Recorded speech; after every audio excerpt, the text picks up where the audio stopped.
knowledge, finance, and opportunity. They don't just build enterprises, they build economies. With this inspiring thought, a very warm and gracious morning to one and all present here. From boardrooms to classrooms, from startups to global enterprises, management shapes the future we live in.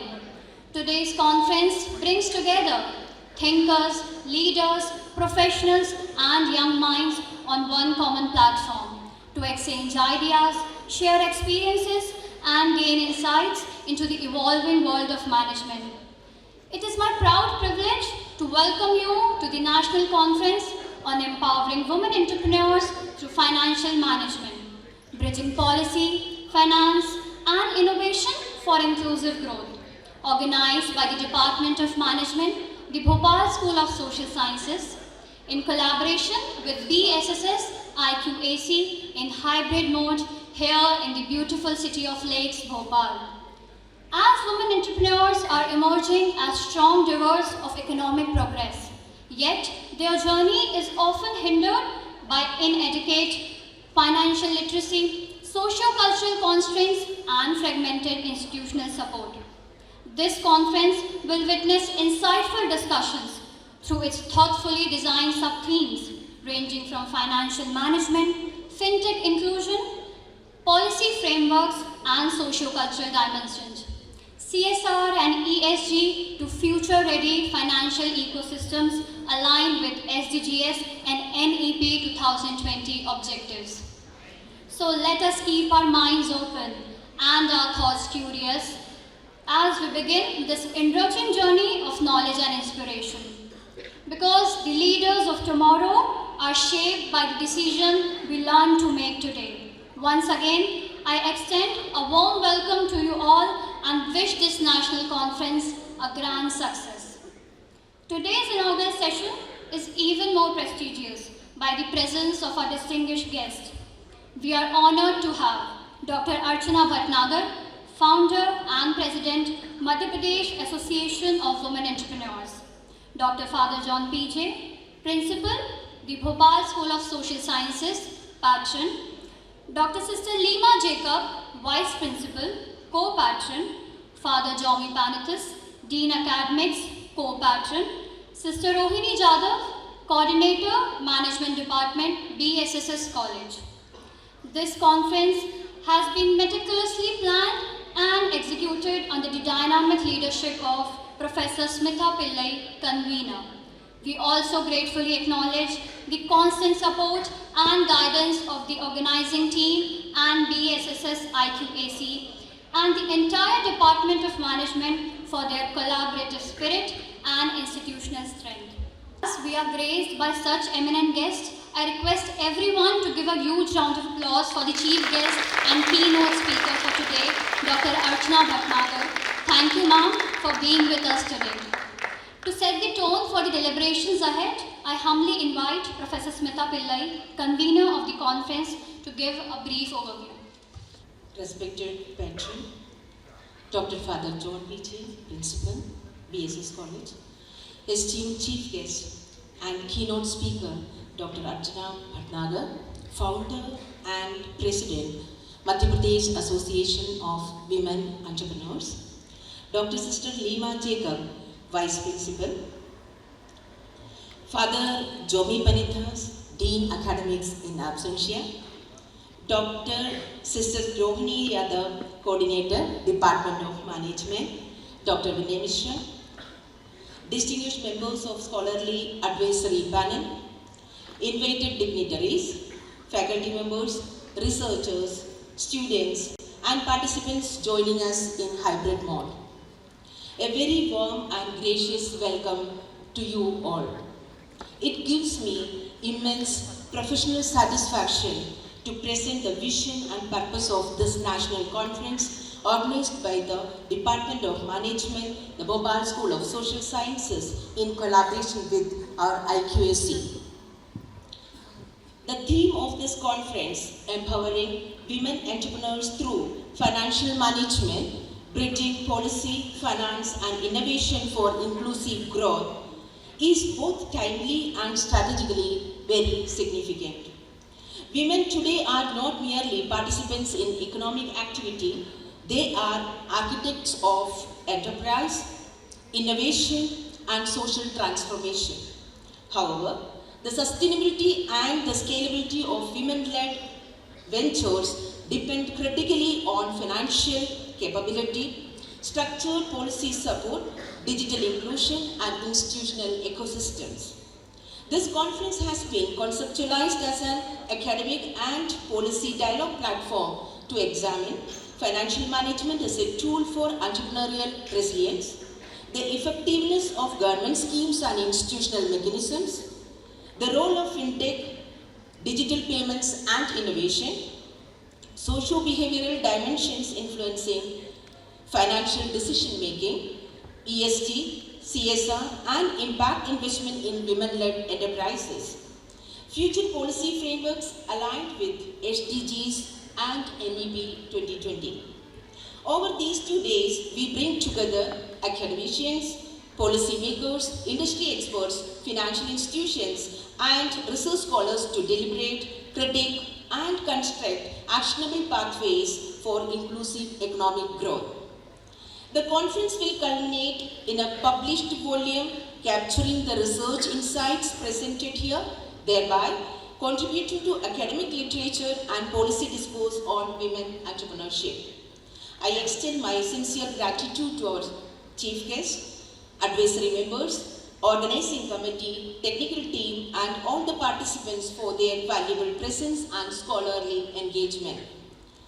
With these words, I look forward to meaningful deliberations and impactful outcomes. Thank you so much. Thank you, ma'am, for guiding us through the vision of this conference. Now, it's my honor to invite a guiding light of our institution, a visionary leader, and a constant source of inspiration, our respected principal, Reverend Dr. Father John PJ. Father, we kindly request you to address the gathering. Good morning to one and all. We have our chief guest, Dr. Archana Bhatnagar. She is the chairperson and founder of Madhya Pradesh Association of Women Entrepreneurs. That's something great. And HOD, Dr. Smita Pillai, all the other dignitaries, members of the staff and students, and the participants offline. There was a little MSME chapter that we had in our college. I had heard about entrepreneurship. I studied about it. What is entrepreneurship, which I did not know. I am a social worker, basically. And then we thought of, creating an incubation center. The incubation center with another name of an IPS officer, late officer, Mr. Manishankar Sharma. And they, from their fund, has of course contributed something to begin with this incubation center today. If this is the feeling of a man, what would be the feeling of a woman? How many more hurdles? How much more difficult it is to get started, to get invested. It's not easy unless you have a backup of your own. So for an ordinary man, an ordinary student, to be an entrepreneur, you have to knock at every possible door in the government and private sector. It's a financing. I only pray that you get it opened. You get the key to open. These bankers, government organizations, private sectors, to get anyone, not many, started. So I hope our chief guest today, being an experienced person, will give you some clue as to how to proceed. Keys, she's a keynote speaker. How to open these areas. And how to become truly an entrepreneur, how to establish a business, how to come up with an innovation. This seminar will at least be an eye-opener, especially for women entrepreneurs, how to unlock and get some financial, openings to begin a business. Ma'am, we are extremely happy. My duty is to welcome you to BSSS. She is already connected with St. Aloysius Jabalpur and Father Davis, she mentioned his name, a renowned educationist. And we are extremely happy that you obliged to come over to Bhopal and to speak on this occasion. My very heartfelt congratulations to Dr. Smita Pillai and all the Department of Management and all the other advisory and other committees that man mentioned. Done well, or at least begun well. Let us hope to end also well with proper outcomes. God bless you all. Thank you, Father, for your enlightening words and invaluable guidance. Your vision and encouragement continue to inspire us all and lead this institution towards greater excellence.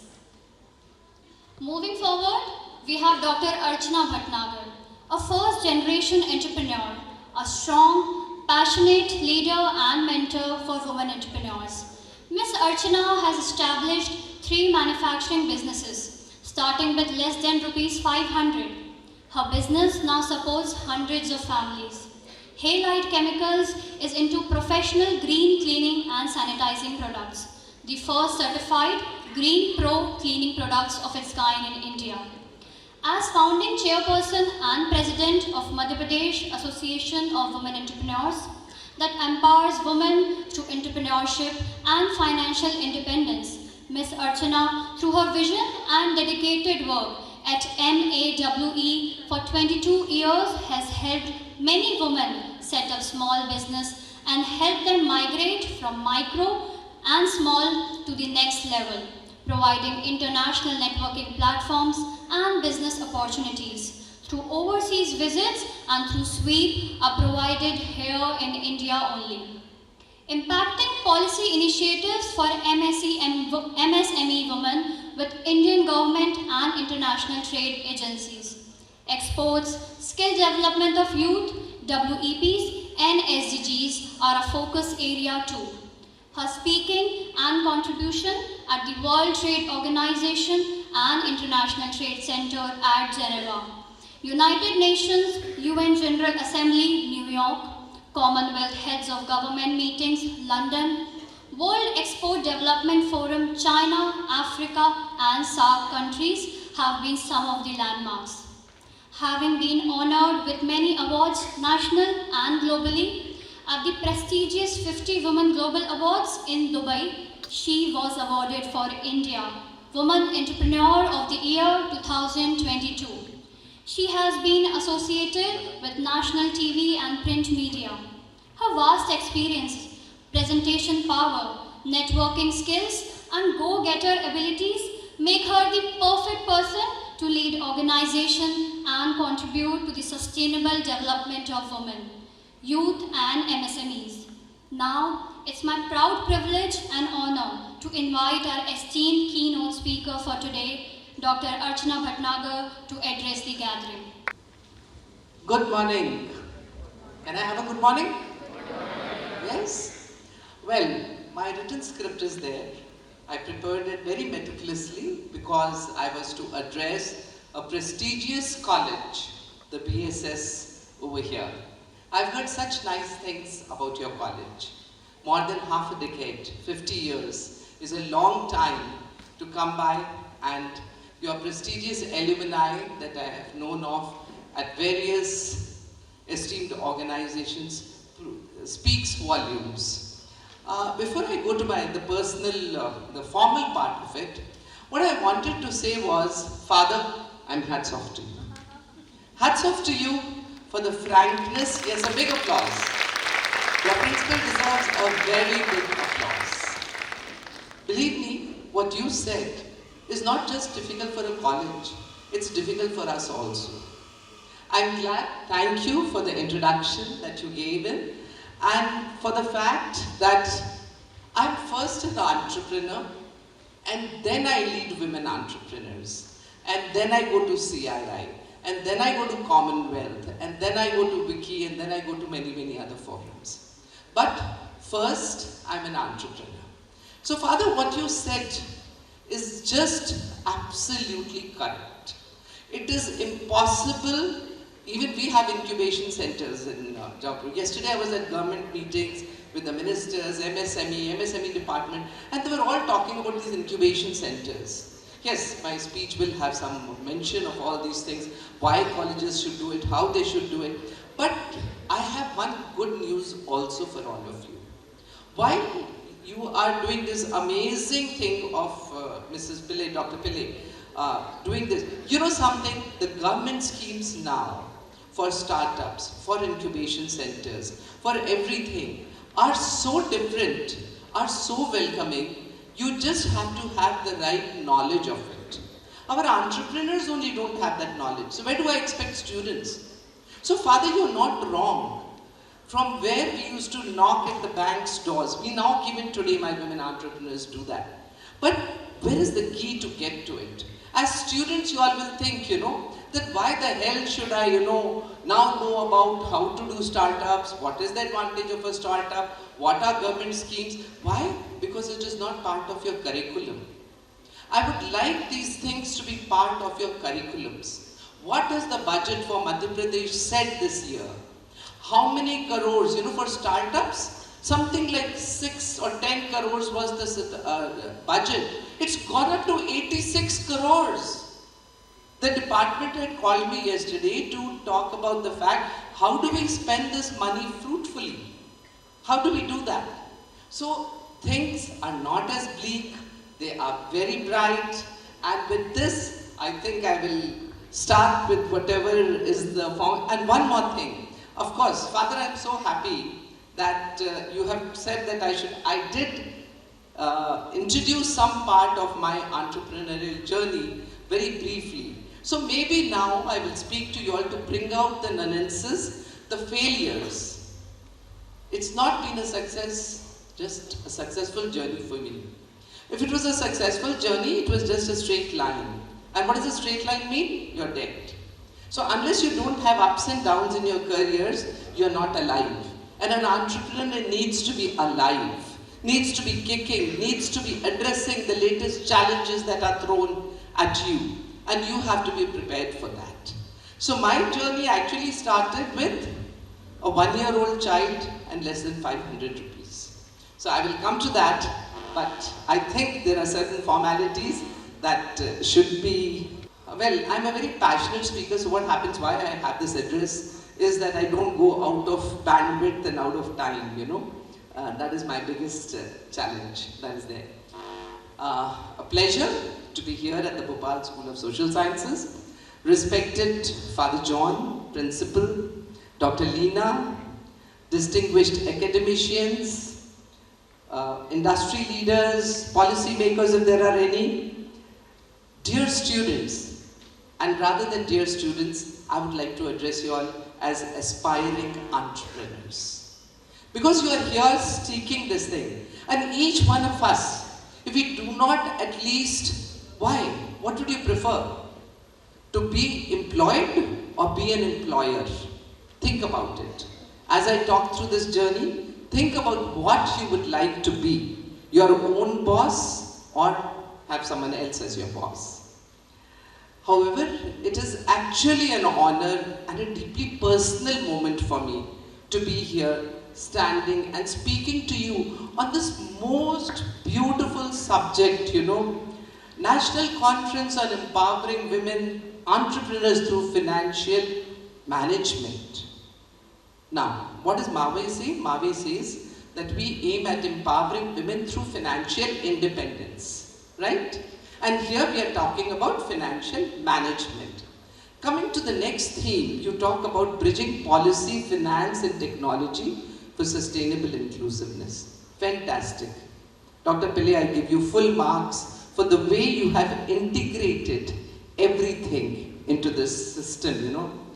So the theme of this conference is just not relevant, it's really very urgent.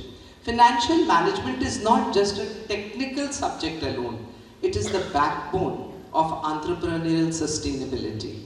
And for women entrepreneurs, financial literacy is often a very important step for making their aspirations into achievements. You know, and if I may add, financial literacy is not only about women entrepreneurs, it is about women themselves too, which is really very important.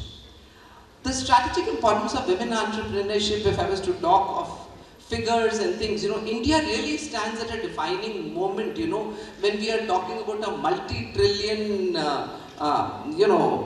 economic forum that's coming up and towards a developed nation, Viksit Bharat. That's what we are talking about, right? So these are very important, absolutely important topics, and no nation throughout the world can achieve economic sustainability or be a developed nation without taking 50% of its population, the women, along with them in this economic journey. According to national surveys, women own approximately 20 to 22% of MSMEs in India. I would like to add to this that actually there are almost 15% women entrepreneurs in the unorganized sector. When I say unorganized sector, they work on the SOHO concept of small offices, home offices. They work out of their homes. They are not into the main stream. They do not have licenses. They are not registered. And MAVE, the Madhya Pradesh Association of Women Entrepreneurs, works towards getting these women into the formal line and the formal sector, you know. So what we have is that I would like to start with my journey. It is a journey from resistance to resilience of how I have achieved. And so I stand before you today not as someone who was born into business. Like I just mentioned, I was a science graduate. It sounded very good in front of the press and everyone now to say that I'm a chemistry honors graduate from the Mumbai University. Okay? But my father was from the army, in the army. My father-in-law was a doctor. I did not know the ABC of business. I didn't know the A of accounts, B of business, or C of costing. But it was circumstances, again, I was promised not to go into details, otherwise I will defer the time. However, the fact was that I came to Jabalpur to my in-laws' house to start with a 1-year-old son a business. And my husband was in Delhi, 1,000 miles away, with a weekly letter and not even a telephone in our own house. So I'm talking about 79-80. That was the time that we started with this. And what happens is, you know, that after we tried something, my husband has been my guru, my total guide, mentor, everything that I am today. So finally he told me, you apply for a loan. And I said, you're mad?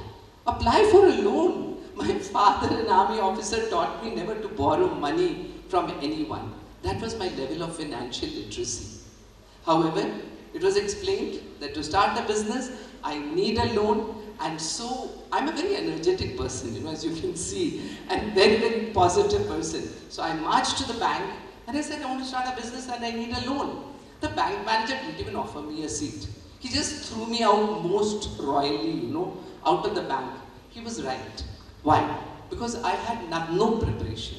I had no project report. I didn't even know what a project report was then.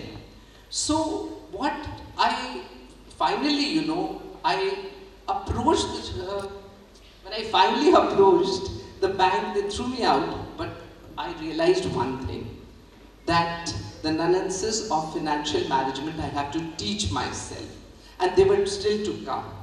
These rejections taught me something very profound. Entrepreneurship is not only about courage, it is about financial credibility. Banks were not rejecting me as a person, they were rejecting the risk that was involved in it, which was really good. That day I decided I will learn finance, I will understand credit structure, I will build documentation, discipline. You need to have it. I did not know what margin money was. I will never again approach capital without preparation. So remember, whenever you are talking about a loan, the loans are very easily available these days with government schemes, But what do you know about your own project? Don't let a CA or someone else prepare that project for you. Because you will never know what you are talking about when you go over there, And I will never again approach capital without preparation. Financial literacy actually became my empowerment tool. And finally, armed with some margin money, which I recovered, like I said, I only had 500 rupees after recovering silver from waste hypofixer solution that the X-ray clinics threw down. In those times, I earned some money, and the bank had a condition. I could not, as a woman, they didn't want to give me any loan. So I took a male partner. So armed with a male partner, some margin money, I marched to the bank, and yes, the bank gave me a loan. Guess how much? 15,000 rupees after I mortgaged a property of 15 lakhs, which belonged to my in-laws. Now remember this figure because this is going to be very important, So we had to remember that capital is not just financial. It is social trust, credibility, and persistence. What I learned was to start very minimalistically. Just because I had a loan, I couldn't spend it like a queen. And that's the mistake entrepreneurs today do. अरे इतना पैसा तो है ना, loan है, मेरे को office चाहिए, मेरे को पीए चाहिए, मेरे को ये चाहिए, मेरे को वो चाहिए, and then they want to build up a business. No, you are everything as an entrepreneur. And you won't believe me, I started by weighing chemicals in my in-laws' back of the house in a small room, in a small tarazu where they do this ratti, my mother-in-law used to sell with that. And I used to put the chemicals in a plastic bucket, put a lid on it and shake it manually till my arms ached to make a mixture of X-ray fixer and developer to see whether it was going to work in the market or no. And I was lucky it worked, and I got my first order from Medical College Jabalpur. When I did get that, that was the day that I decided to put my machinery and use that capital, use that loan which I had, So there were days of doubt for sure, but never days of surrender. That is for sure. Then once the little machine was set up, everything, I had to travel. I had to travel to get markets. My son was 1 year old, totally on fresh milk. I had no money. So forget air, there was not even air conditioned this thing. I had no money. So I used to travel second class, heat, rain, whatever. I traveled throughout, set up markets, did what it was to do. My husband also joined me then from Delhi. We were a threesome, 3 of us, my partner, me, and we were all going strong. But I was a woman. There was no doubt about it. So whenever I went to clients, they wanted to know into the male domain of printing presses and X-ray clinics. How as a woman, how are you over here? What are you doing? So my time used to go in explaining why I'm here. So I quickly learned to pitch. Now you know what a pitch is. We didn't know what a pitch was then. So we just knew कि अरे भाई 4 line बोल दो मैं क्यों आई हूँ, क्यों मैं हूँ इस बिजनेस में, अभी मेरा प्रोडक्ट खरीदना है आपको, आप उसकी बात करो. So coming to the point and doing that was the essential part of my business. So as time grew, clients were in appreciation, media was in appreciation. I was covered in those days in Femina, Eve's Weekly, many magazines and things like that. And guess what happened? When I had spent about 10 to 11 years of my life, hard work and everything, the male ego struck. The male ego was not my husband, it was my business partner. He could not take a strong woman in business. And so much unpleasant has happened that I was thrown out of my own business. Thrown out. And with the challenge that if you have the guts, you are a very smart woman, have the guts, start another business. Guts I had. But what I didn't have was no capital, no employees, nothing to mortgage, nothing at all. So I went back to the dumps. But I was not someone to be in the dumps. I had taken up a challenge. Started again, and this time, again my husband helped me. So we went on to manufacturing. I said, let me manufacture color processing chemicals for color photography. Father, that's how you see my photograph on that card. that from those days, Kodak, my customers, my competitors were Kodak, Agfa, Konica, many multinationals. I had to fight the multinationals and still get my product going, you know. So what I learned at that time was, you won't believe it, that because what was I armed with then? I was armed with a lot of knowledge of 10 years. I was armed with financial knowledge and everything. This time I approached the bank with all the muster I could courage, my courage and my experience, and guess what? This time around I got a loan of 15 lakhs without a single penny mortgage. So that was a defining factor for that, you know, of what, those were not the days of computers. They were the days of manual typing. I had learned how to type, I had learned accounts, I had learned costing, I had learned what profit and loss was. So these are the things which are jargons but came to it. So what does financial empowerment involve? Actually, understanding balance sheets, working capital, cash flow cycles, assessing institution, approaching institutional credit without fear, what I could do.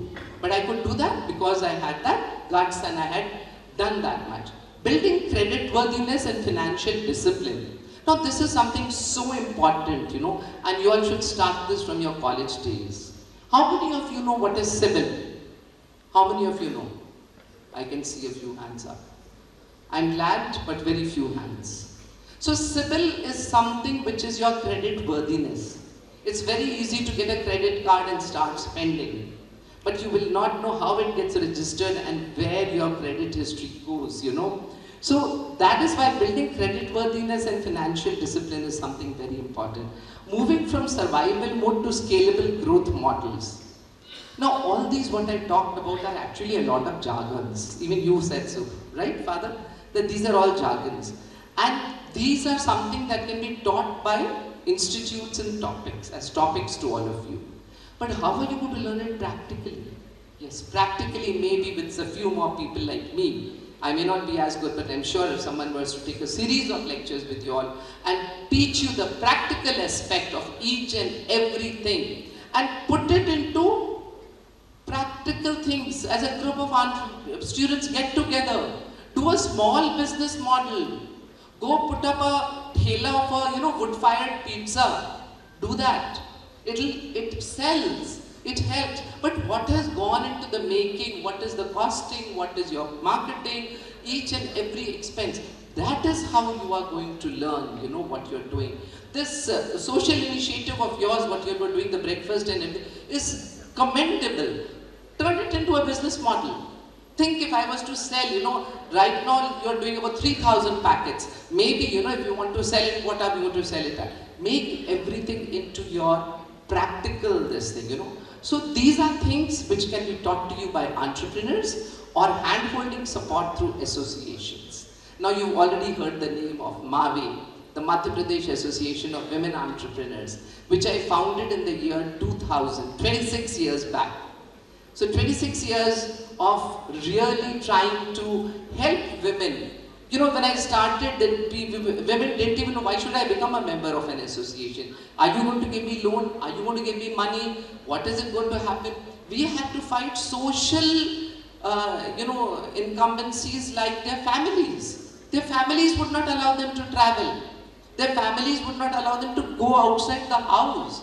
नहीं पहले खाना बनाओ student को देखो ये करो वो करो. So we had to fight a lot of social injustices in the beginning of our association years to prove that these women can be worthy and can be doing, then bring them to many other things, you know, that we did. So these handful of determined women that we did, we realized it cannot happen in isolation. It requires an ecosystem building, and that is where I've been talking about this practical mentoring and learning from your peers. So actually my experiences of successes and failures helped me to guide and lead these micro and small women entrepreneurs. Like I always say, you know, why? It was just mentioned that I speak at WTO Geneva, I was speaking at the UN General Assembly, with the Ban Ki-moon, the Secretary General of the UN. I am someone from Jabalpur. I have my business there. Why would the world know me? Why? If you practically get into what you are doing and make it a point to go to platforms where your business sense is happening and speak the truth. Never hesitate to put up your hand and say something which is hurting you, because that is the truth. And it is not something which needs to be brushed under the carpet. It needs to be brought out. So I was all the time bringing out practical problems that I had faced and my fellow women entrepreneurs were facing. And that is why when I was speaking on non-tariff barriers in the WTO, or what is the export policy that should be, what are the hindrances, what is finance, everything. So these were practical suggestions. And that is why I've been invited to most of the forums to speak internationally on these things, Now, as the challenges, what are the challenges that women have to overcome? Access to finance, access to market, access to technology. Basically, and making policies conducive for the women entrepreneurial system to grow.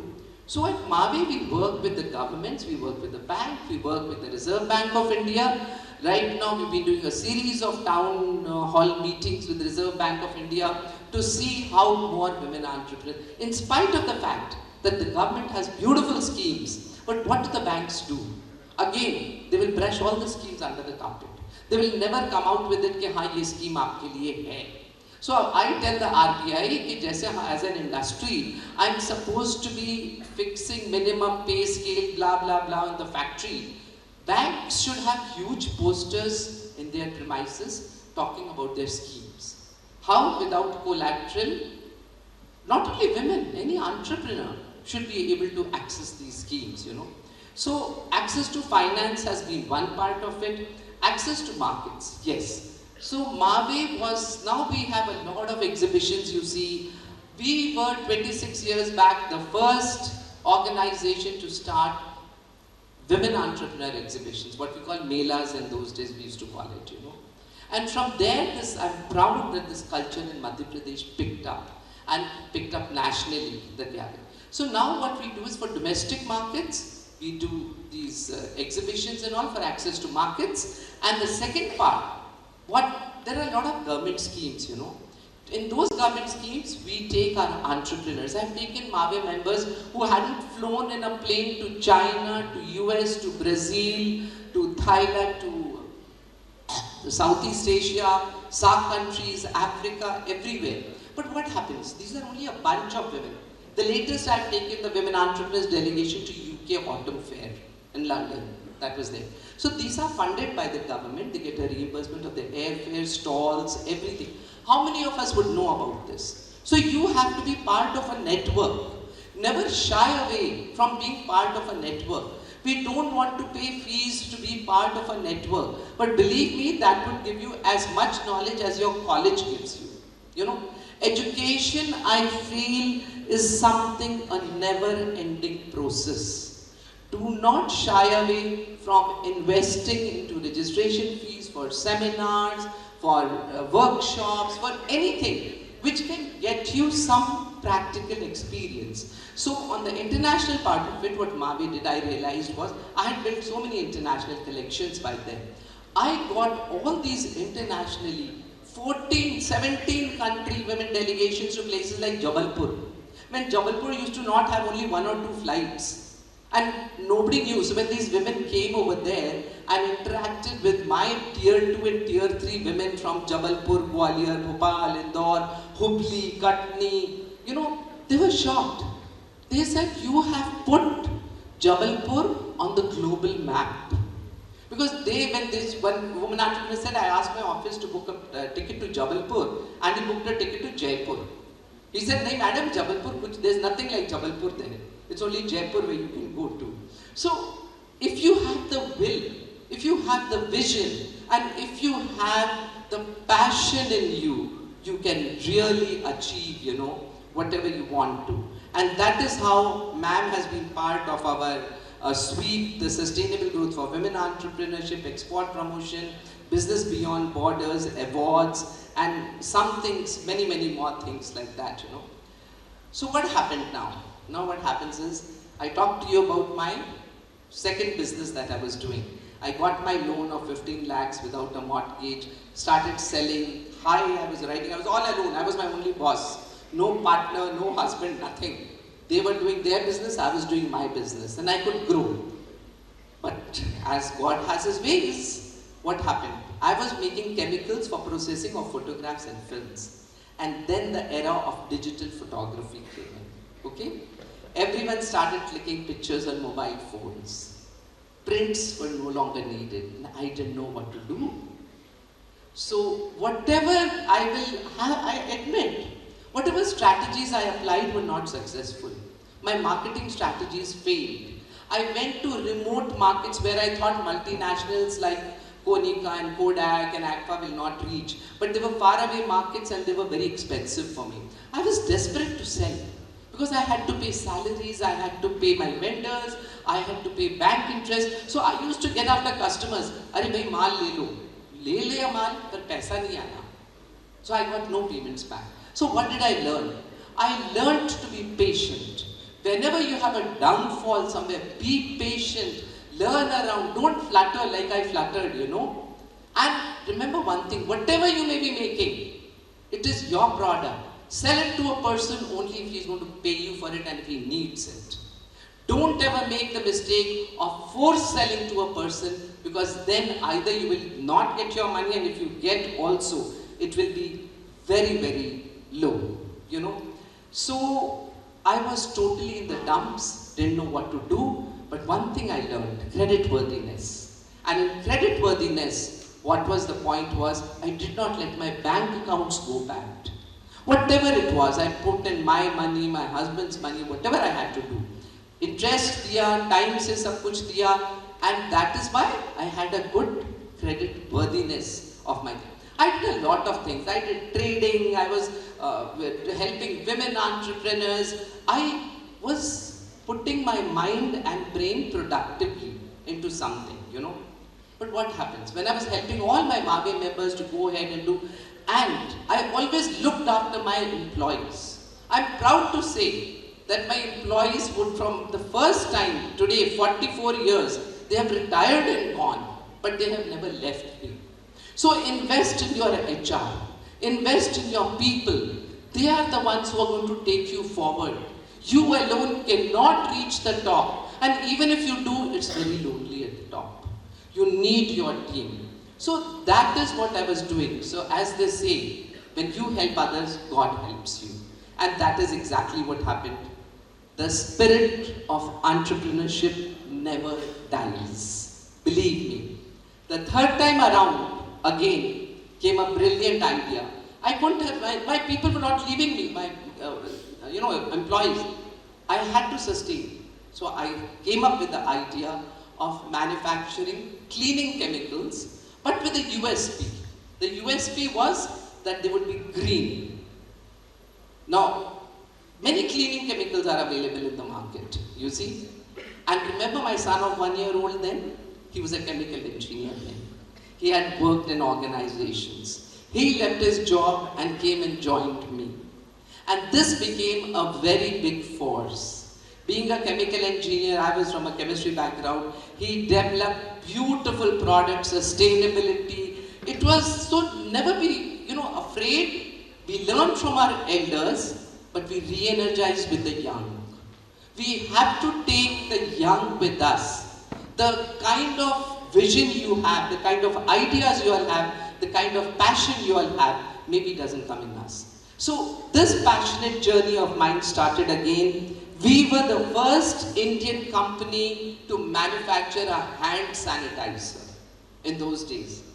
Something like Purell in the US wanted a $1 million for it. My husband had it manufactured for nothing. So this is a technical thing that came in. Those were the days when I used to go to sell a hand sanitizer. I used to tell them, sir, try karo. They used to put their hands back. Arey, nahi, madam, no, we'll have to go to the washroom to wash our hands. No, sir, this is a hand sanitizer. It sanitizes, it won't. We were early, we were before our times to introduce the hand sanitizer. But That is the journey, that is the chemicals, those are the things. We were the first company in India, we met up at CII with Mr. Godrej, with whoever it was, and got the first certification. There were no green certifications available in India. Now, I kept crying, green certification, nahi hum kaise kare, kaun certify kare. Till one day, I got thrown out of my most prestigious client, the ITC hotels. The ITC hotels were saying it's green, and it was green. We gave them all data, we gave them everything. They said, where's your certificate? We didn't have it. They said, sorry, our auditors say we can't use your chemicals. And that is what brought me back to my drawing board. And me and my son, we started working. And I'm proud to say that we are India's first Green Pro certified green cleaning products company in India. In fact, that's the first certification in the world that's coming. And a host of other certifications to follow with that. So having said that, you see, my success does not lie in the fact that whether I wear diamonds or I drive a Mercedes or I go for international holidays. No, that is not. I'm very happy with my car that gives me comfort, good AC, good this thing, whatever it is. What is my success? My success is the hundreds of families that we support today. The families, their children, they are at par with my children. When I started, my son, my employee's son, they are also army officers, they are lawyers, they are engineers, and that is how it goes. So it is not about just empowering yourself, it is empowering people around you, which makes you successful, which makes you go and gives you a lot of learning and satisfaction that was there, Having said that, I can say with conviction as Managing Director of Halite Chemicals today that entrepreneurship is not about comfort. It is about courage and it is about your consistent effort, persistence and perseverance that is going to take you through, So I'm happy that we have a brand new industry, we are growing and we continue. And through Mavi, we provide a lot of structured entrepreneurship, skill developing training and policy, your second pillar that I come to. We engage in policy making very, very distinctly. I'll take up only 2 examples of policy making. Again, the policy making comes from need. What I realized with all my women entrepreneurs, that they did not have access to government tenders, public procurement.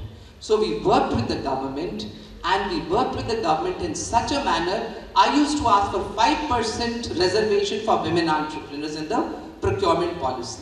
The secretaries used to close the file, say, Mrs. Bhatnagar, this is not happening, आगे बताइए क्या करना है. Persistence. Kept going to Udyog Bhavan, kept going to Delhi, and finally, we managed to get a 3% reservation for women-owned enterprises in public procurement, which is a huge, huge success for us and women of today. The second thing that I worked on was that women work, like I said, on the SOHO concept of small offices, home offices. So they cannot go to industrial areas and they need very little space.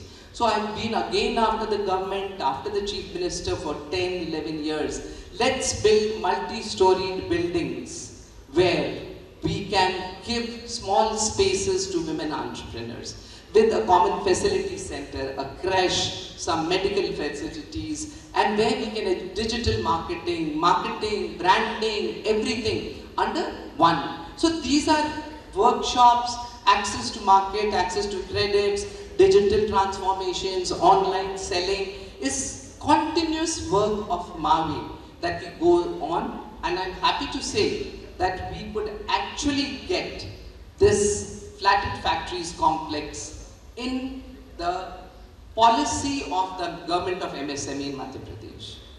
So finally, when I come to, sort of summing up, what I feel is the role of institutions like Bhopal School of Social Sciences, Father, don't give up. The incubation center has to be there. Maybe with more practical people, more practical ideas, invite more people like me to come, and then you can get people with small business ideas to start. Get the students, instead of sitting here on this thing, and it's a very good idea to have this conference. Ask students to come up with business ideas. I like you said, students did come, but have some industry people to ratify it, So therefore, we have to integrate financial literacy into entrepreneurship education, incubation support, encourage research on women-led MSMEs. You're already doing a lot, and like you are again doing, building academia industry partnerships. Creating of mentorship bridges is very important. That is something that we must do, And entrepreneurship must move in your college from an optional ambition to a structured career pathway. This is what I firmly believe in. So, if I were to close right now, I would like to read what I have written because I think that's important. When I began, I did not know that I would be an entrepreneur to be recognized globally from a place like Jabalpur, or I would speak on international platforms. I only knew that I did not want limitations to define me. Make sure you imbibe that. So each one of you carries potential far beyond your present circumstances. If a woman from a tier 2 town, like I said, from Jabalpur, facing institutional skepticism, can build an industrial enterprise and lead a whole movement of women entrepreneurs internationally, then you too can redefine boundaries. There are no boundaries. There are no limitations. If you have it in you, you will do it, Let this conference not end as a discussion and some reports that we would be passing on to. Let it begin as a movement.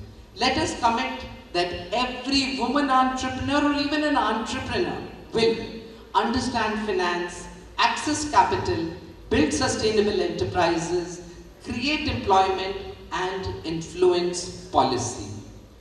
Together, we will not just empower women entrepreneurs, we will redefine economic leadership, whether women or men or boys. Thank you very much. Anybody has any questions or anything to say? Yeah, please. I'm Lieutenant Commander Dr. Chanchal Kumar. I am retired principal and professor of CFA College. Under my guidance, there are three PhDs for women entrepreneurs. In one of the PhD, I use this Mahavi also for reference and all that.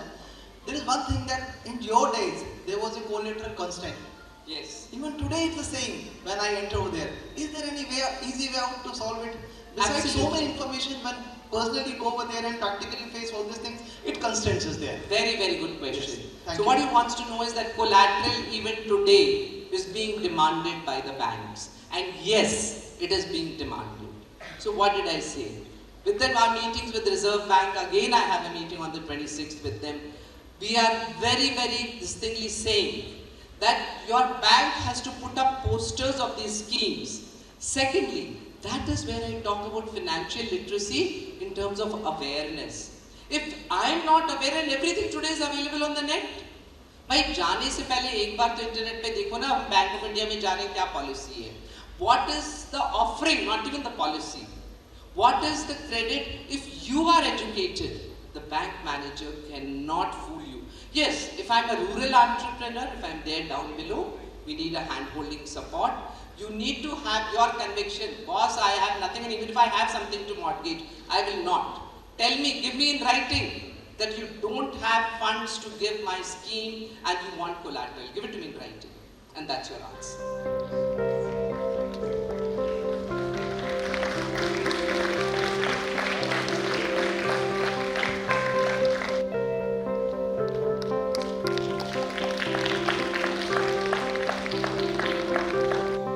Respected Principal, Reverend Dr. Father John P.J., our esteemed Chief Guest and Keynote Speaker, Dr. Archana Bhatnagar Ma'am, Dr. Sister Lima Jacob, Vice Principal, Reverend Father Jomi Panithas, Dean Academics in absentia, Sister Rohini Jadhav, Coordinator Management, Professor Vinay Mishra, HOD Psychology, Professor Smita Pillai, Convener and HOD Department of Management, distinguished delegates, HODs, senior faculty members, colleagues, and dear students.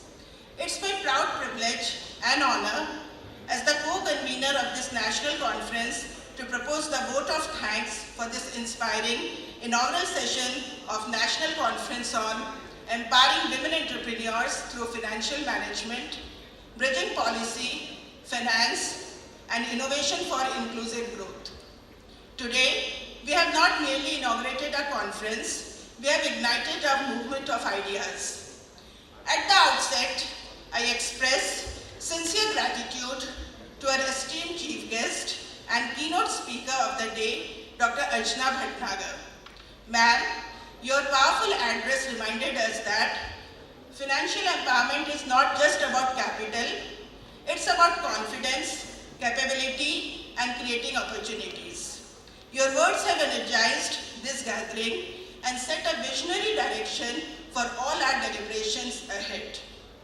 I extend my sincere thanks to our respected principal, Father John PJ, for his warm welcome address and for his constant encouragement and visionary leadership that makes such academic initiatives possible. Thank you, Father, for your leadership as your leadership continuously motivates us to create platforms that are meaningful, relevant, and socially impactful. We are also deeply grateful to Sister Lima Jacob, Reverend Father Jomi Panithas in absentia, and Sister Rohini Jadhav for your gracious presence and continuous academic and institutional support. Your guidance strengthens our mission and gives us confidence to aim higher. A very special appreciation to our convener, Professor Smita Pillai ma'am. Your clarity of vision, leadership, and tireless coordination have truly shaped this conference into reality. My sincere thanks to Dr. Yashi Tiwari, Dr. Laila Simon, our organizing team, faculty members, teaching staff, and our enthusiastic student volunteers. This seamless inauguration reflects your dedication, teamwork, and passion. A special thanks to Manju Madam, Publication Cell in charge, and Mr. Mushraf Sir in charge, Printing Cell, for shaping the academic identity of this conference, ensuring that every material and document was prepared with precision and timelines. I also thank Mr. Yogesh Pandey, Dinesh Sir, and Mr. Sandeep Chaturvedi for capturing not just images, but moments and memories. I also extend warm gratitude to all academicians, researchers, industry experts, and participants from across institutions. Your presence here today signals a collective commitment. A commitment that empowering women entrepreneurs is not a choice. It is a necessity for inclusive and sustainable growth. As we move now into the technical sessions, may our discussion spark innovation, may our research inspire policy, and may our collective efforts translate into real empowerment. With gratitude in our hearts and purpose in our minds, I formally conclude this inaugural session. Thank you all. Let us make this conference truly transformative. Over the past 2 days, we've not merely discussed women's entrepreneurship. We've witnessed resilience turn into research, ideas turn into action, and voices turn into vision. Today we gather to celebrate the collective strength of our institution. This conference has brought together voices from diverse sectors, disciplines, and geographies, each enforcing one truth. When women rise, economies evolve, and societies transform. As we move into the valedictory ceremony, we gather to celebrate the scholarship that empowers dialogues, that challenges and excellences the inspirations. Every meaningful beginning and every graceful conclusion is our tradition, anchored in grateful and gratitude that reflects. Now, it is my honor to invite the guiding light of our institution, a visionary leader and a constant source of inspiration, our respected principal, Reverend Father Dr. John PJ. Father, we kindly request you to address the gathering and share your words of wisdom with us. At the end of this 2 days seminar, we have unlocked some permanently locked avenues. Entrepreneurship is a never-ending initiative because it is the need of the hour and the call of the day, both. We can work, and the keynote speaker gave such a wonderful, vivid, clear example of her own how difficult it was, but perseverance and persistence opened up all doors for her. The old saying came true: when one door closes, 10 others open. And that is life practice and experience. I congratulate once again the department, Smita Pillai and her team, all the resource persons, and today we have also very honorable guest from our university, Professor, I should not misspell, that's why, Anshuja Tiwari, a well-wisher of our college. Thank you, ma'am, for making it, and to all of you all guests, most welcome. God bless you all. Thank you, Father, for inspiring us with your words and constant guidance.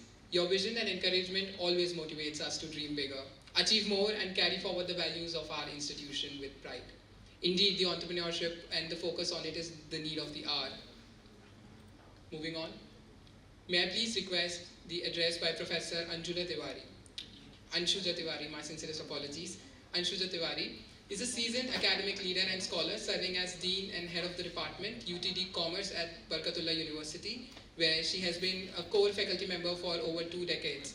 Dr. Tiwari has a distinguished academic background, holding a PhD in Commerce with specialization in accounting, finance, and entrepreneurship development, along with postgraduate qualifications in Commerce and Management programs from IGNOU New Delhi.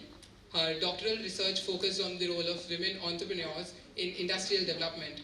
With 30 plus years of teaching and research experience, she has taught undergraduate and postgraduate courses including BBA, BCA, BCom, MCom, MBA, MCA, and MBE, and has been instrumental in guiding numerous MPhil and PhD scholars. Her research footprint includes approximately 100 plus research papers published in peer-reviewed national and international journals, contributions to reference books, and presentations at major academic conferences. Awarded more than 20 PhDs, Professor Tiwari is widely recognized for her leadership in academic administration and mentorship. She has served in various academic roles across reputed institutions, earlier in her career contributing significantly to curricular and co-curricular development. In addition to her administrative duties, she actively participates as a keynote speaker, resource person, and a chair in national educational forums. Her commitment to student development extends far beyond academics, including responsibilities such as mentorship and student welfare initiatives within the university community. Ma'am, may I please request you to come forward and address the gathering?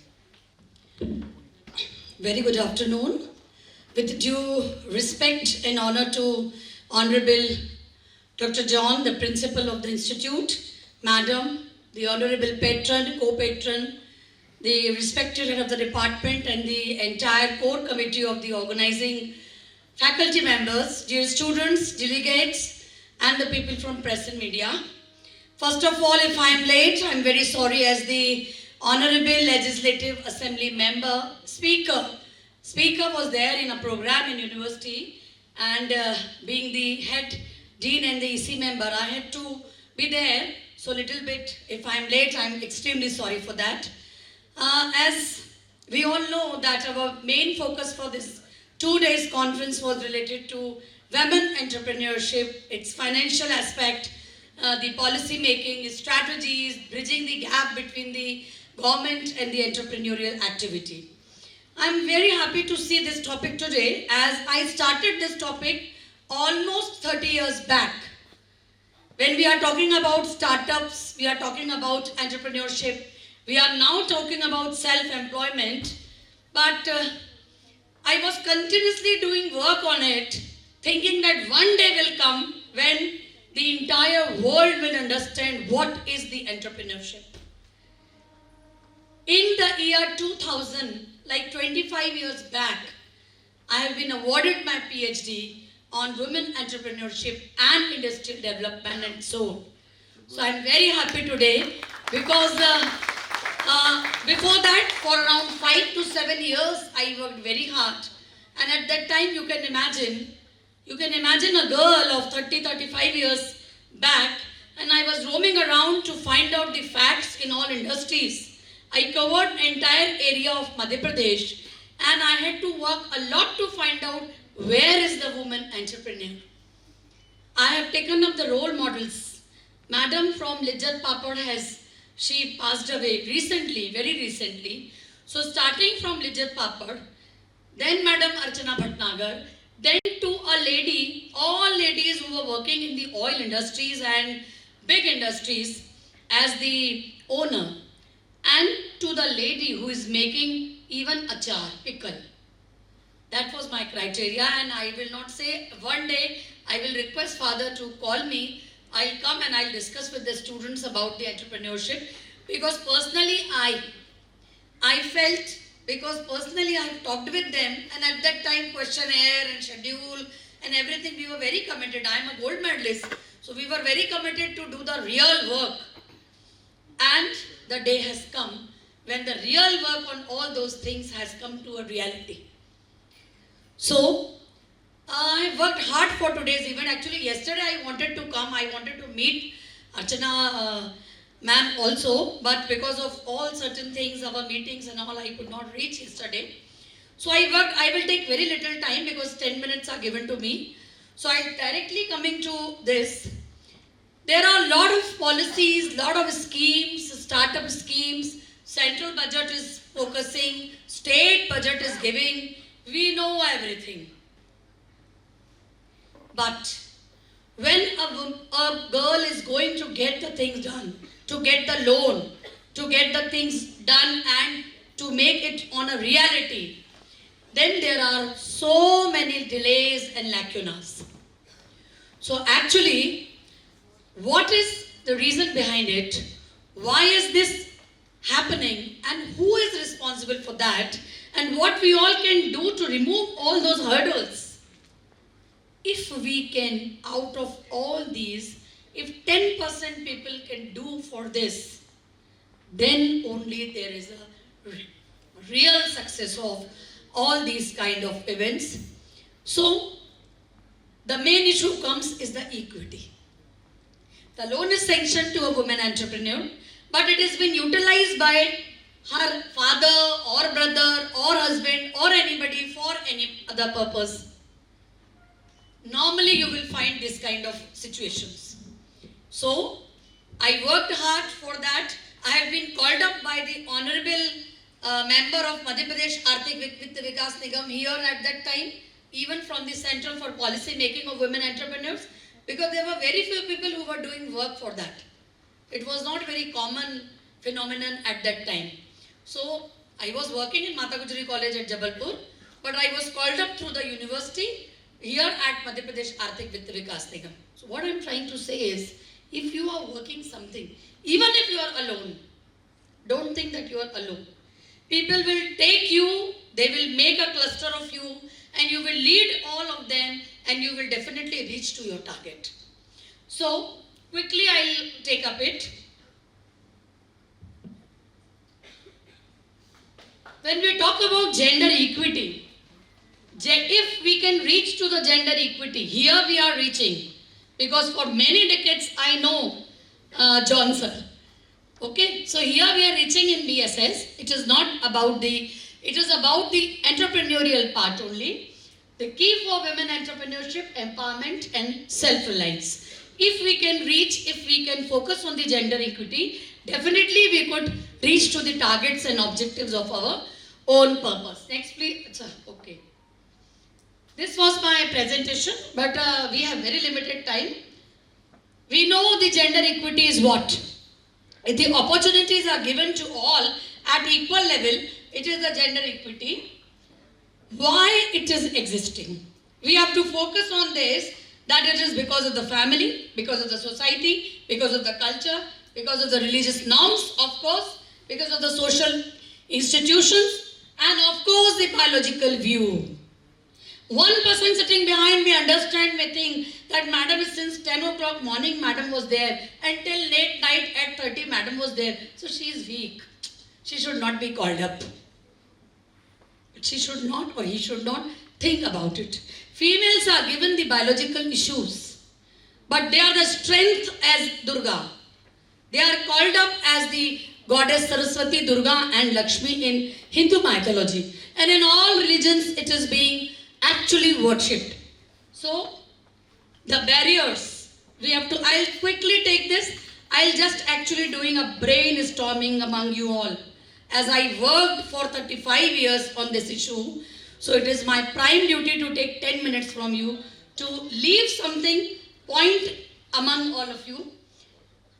Poverty, women as largely related to vulnerable employment, violence against women, violence, physical violence, beta, mental violence, social violence, emotional violence. If a lady is administrator, if a lady is a leader, if a lady is having administrative powers, what is she facing? Actually try to ask. Still after so many years of India, just now I was talking about 2047 India. Just now 10 minutes ago, even after 100 years of our independence, in few areas we are still like that. So we have to come to the actual freedom. How to attain the gender equity? By achieving equal level access, equal level food, equal level opportunity, opportunity to work, opportunity to work hard. If you are not giving opportunity, why will you say that they are not working hard? They are not being given opportunity to work. Women entrepreneurs and entrepreneurship, you all have discussed a lot. You have done. Women empowerment is what? Is this the women empowerment? Is the women is earning money? No. If the woman is even not earning money, but if she has right to utilize the money, if she has right to make the decision, if she has right to opt for her own path, if she has total right to opt for the path of her children also, her family also, that is actually the women empowerment. When the women will earn and she will not get the opportunity or she will not get the right to utilize that money, this is no empowerment as per my view and even as per the view of global standards.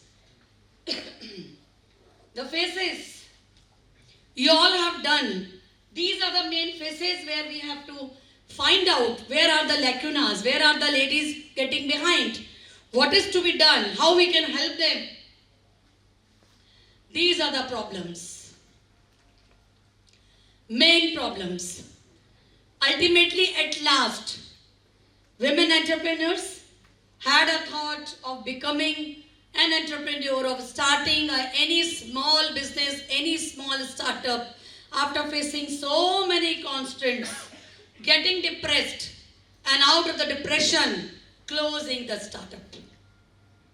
Many of them, many.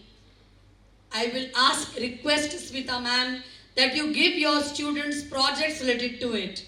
Even 20 people if they can have through the questionnaire and the primary database collection, you will get the result out of it. Because on hundreds I am working. You will get books also on net. You search Google Books, you will get books on women entrepreneurs written by me.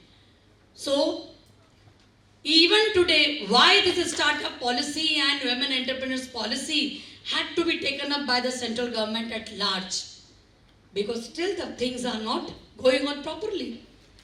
So, lack of confidence, yes, of course, because we are weak, we have lack of confidence. If the confidence is there, it is not to be motivated, not for all cases.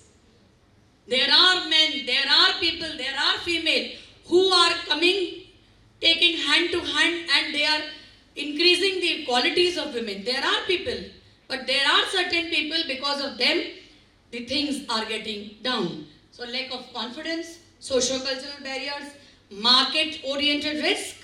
I will start a startup. My family will not support. My husband is not at all supporting. Nobody is there. The kids are not interested. I am running and doing this, doing that, not getting the market, not able to sell the product. So it is dumped, and then I'll be forced to close it, and then the entire money will be utilized for purchasing Hero Honda for my husband or for the marriage of my sister-in-law. This is the reality. So be confident. Okay? Motivational factors, knowledge in business administration. I don't have knowledge. I'm 8th class pass girl, I'm 10th class lady, I'm 12th pass lady, but I want to work. So it is not possible that I'll be getting trained. There are so many policies. I do not know where are the policies. Awareness about the financial assistance, exposure to the training programs. Such a beautiful event is going on here. BSS is one of the highly prestigious, esteemed institution. As Father John has told me, I am like a family to you. I know this before coming to Bhopal. I was involved in your MBA program from the which was overseas and which was controlled. Father knows it. So I was associated. I was called up to attend many programs during that days. I am talking about 95. I am talking about 97. I am talking about 2000. Such a big program is organized here. Everyone knows here. But where is the other people of Bhopal? Even in the city, people are not interested. Even they are knowing that this event is going on. Even among you, some students are knowing about it. But they are not coming. It's a tendency. It's a tendency. So if unawareness is there, we have to remove the that thing. We have to expose the training programs and identifying the available resources. These are main practices, categories. First category, as I told, established in big city at a bigger position, talking about Lijjat Pathpar, talking about Bhatnagar Madam, talking about all big typhoons of the business. Second category, towns, having sufficient education, traditional and non-traditional items. Third category, illiterate women. They are illiterate. They are financially very much weak. They are very much involved in the family. They are not allowed to do work leaving the family issue. They can't leave their family. It is also important. But where is the responsibility of the family? Where is the responsibility of the social people? Which is on papers, which is not on reality. I'll not take much time. This is about the dimension of the women empowerment. Multiple interrelated independent dimensions focus on major areas. Women's political empowerment. Political means not political leadership. Of course the political leadership. We have our Honorable President, Her Excellency, which is Draupadi Murmu ji. Of course the political leadership. We have been Pratibha Patil. We have been Indira Gandhi. We have been Sushma Swaraj. So, of course, political leadership, but political means political responsibility, political rights, all political and legal empowerment. Economic empowerment, social empowerment, and social empowerment involves the emotional, family, and environmental environment. The workplace environment also. Women are worshipped as goddess in India, but not given her true position. Maybe it is any of the religion. They are worshipped everywhere from ancient years.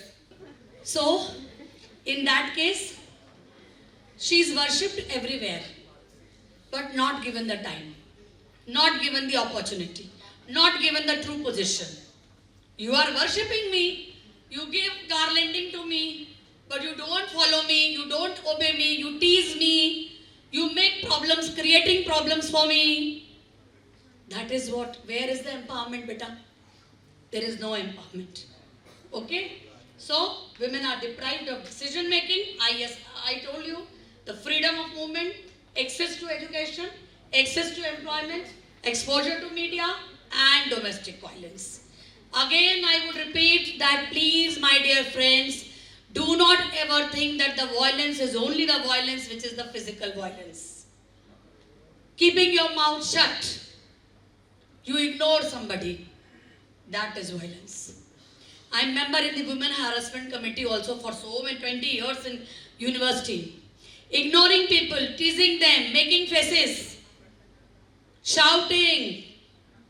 We are not saying anything as we are considering ourselves as Sanskarvan, and I belong to Sanskar Dhani Jabalpur. So for my case it is Sanskar. For all your cases it is all tradition. But the violence is something which is not even the normal violence, which is the violence as the cool violence. It is emotional violence, it is social violence, it is ignorance. That is also violence. Stages of empowerment. Quickly, I'll make you all empower and I'll leave the stage. Powerless, initiation, participation, adoption, and lastly, the leadership. Powerless हैं हम. We have to take the initiative. We have to be a part. We have to participate in it. Our employer is also participating. Society is also participating. Family is also participating. सबने मिलजुल के adopt कर लिया तो हम क्या हो गए? हम लीडर हो गए. Leader does not mean that the leader is the leader who is a political leader. Leader is the academic leader also. Leader is somebody who is a financial leader also. Your dadi, your aji nani, who is actually the landlord of your land at a farm.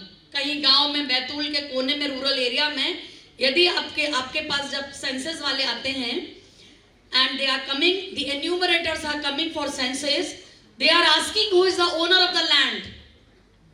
No, you are not Karta, and I am talking as a student of finance, management and commerce and economics. I am talking here. You are not Karta. Who is the owner of this land? Aji Dadi. Yes, she is the Karta of the family. So this is the true leadership. So we have to achieve the true leadership. 6S for women empowerment. Everyone, just take a pic, photograph of it, and think about it, and try to achieve these goals. Shiksha, Swasthya, Swavalamban, Samajik Nyay, Samvedan or Samata. 6S. Education, health, self-reliance, justice, sensitivity, and then the equality. We are talking about equality, but we have not done all the 5 above. So do we have the right to reach about the equality? No. Way to achieve the women empowerment? Through the entrepreneurs, self-help group, Anganwadis, government schemes, their exposures, microfinance, of course reaching to the self-employment through all entrepreneurial activities. Constraints. I had already discussed all these constraints. We have this person having a pagdi. We have this person who is making the akkadi. It is not known. The face is not seen. You cannot identify. You have to identify by grabbing the opportunities, by going in depth that where is the person who is making constraint, why it is there, how to remove it. Then we can leave all these constraints behind. My dear children, if we will do the events, the college is doing so fantastically, so nicely. All programs for last 30 years I am talking about BSS. But it is to be adopted by you people. It is to be grasped by you people. You have to take them. You have to grasp them. You have to initiate the things as per this. The changes of an empowered woman.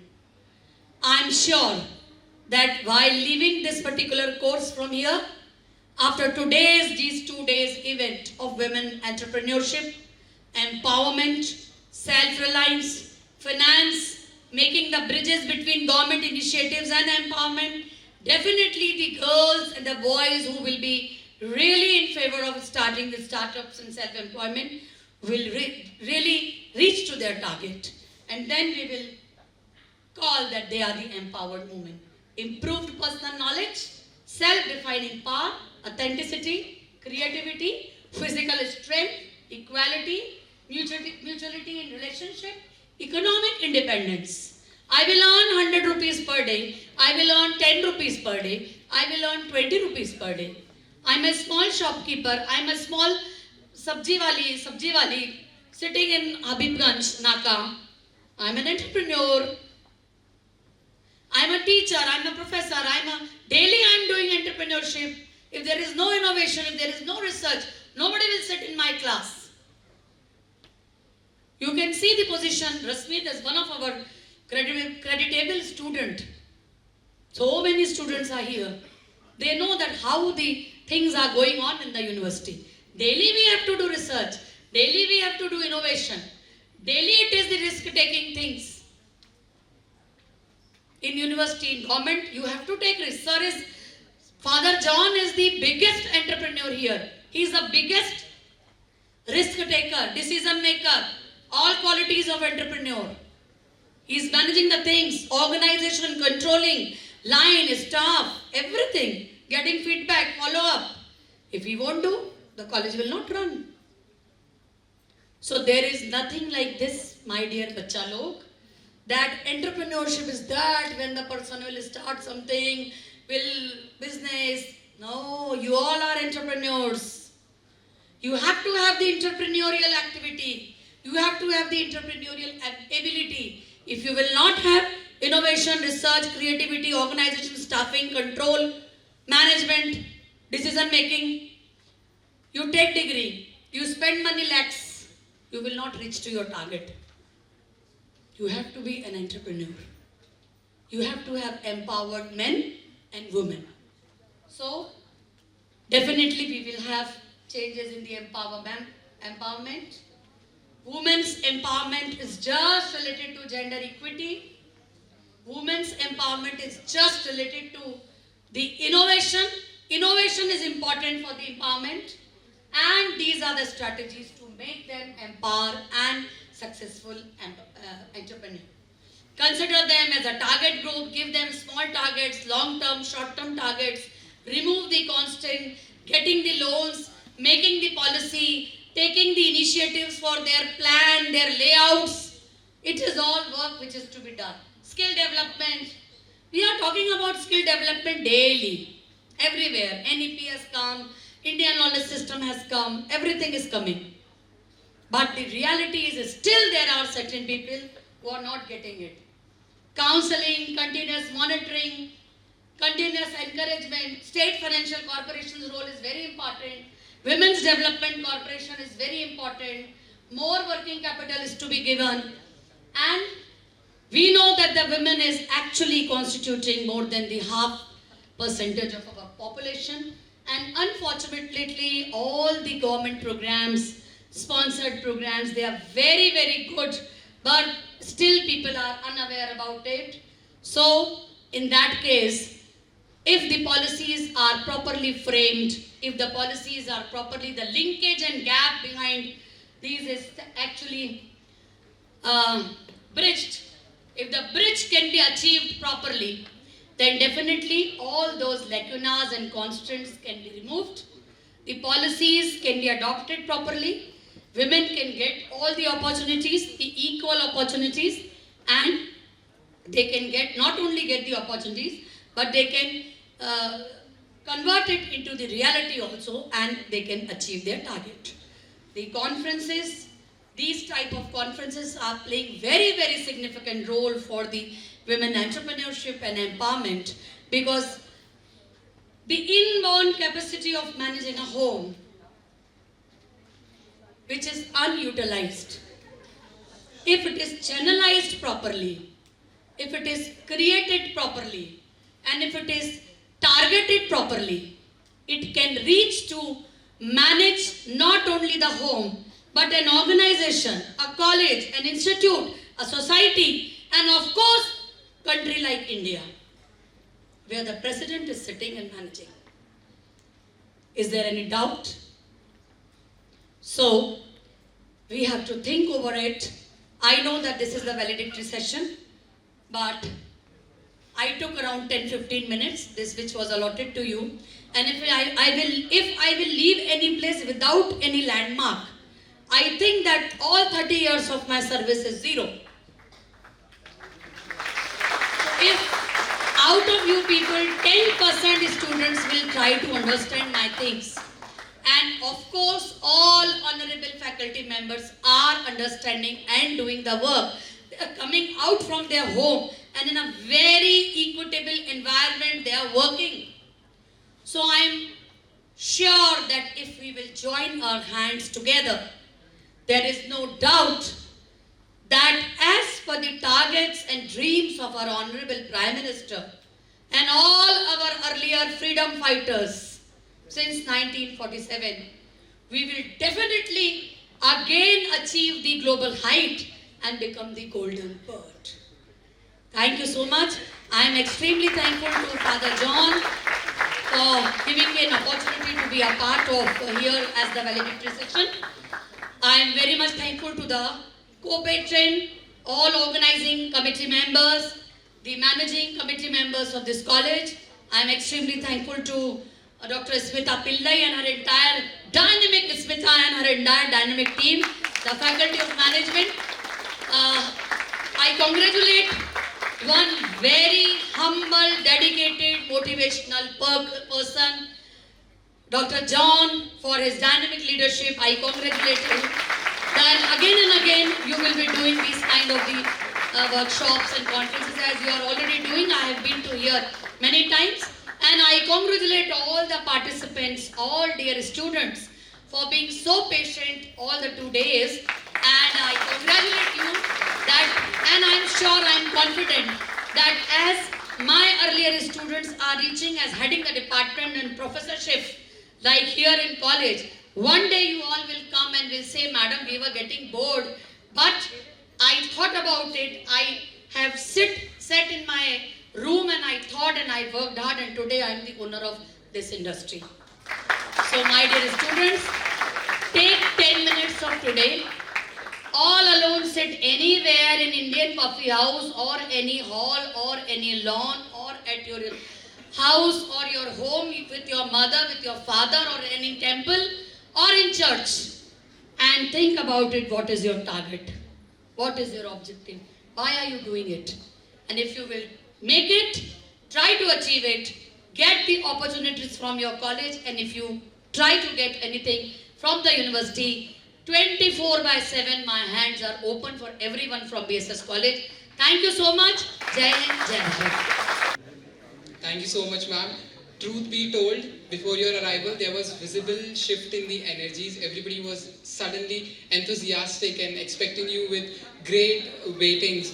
And that got me a little too nervous as to I am welcoming someone very special and someone of that stature as you are.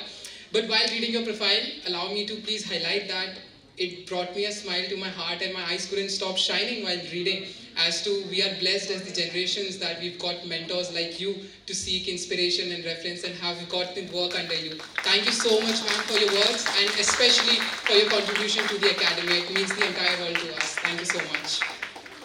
Moving ahead, may we now invite the chief guest for today, Professor Sheila Daima, IAS, to bring into perspective. Sheila Daima is the Deputy Secretary in the Cooperatives Department, Government of Madhya Pradesh.